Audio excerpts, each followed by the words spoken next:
Stop making static search bars. They're boring. Do this instead.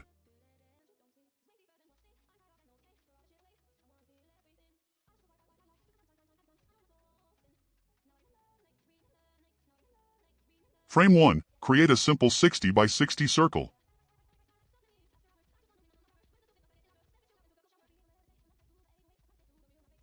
Add your search icon and group them.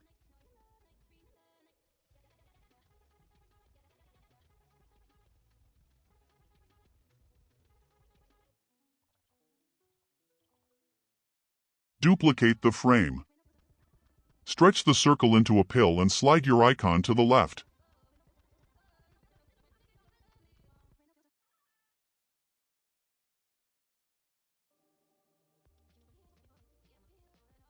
Now the magic.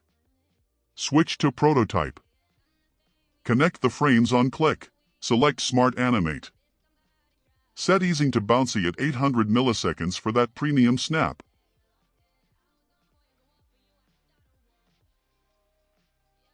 And you're done. Clean, professional, and satisfying. Subscribe for more Figma speedruns.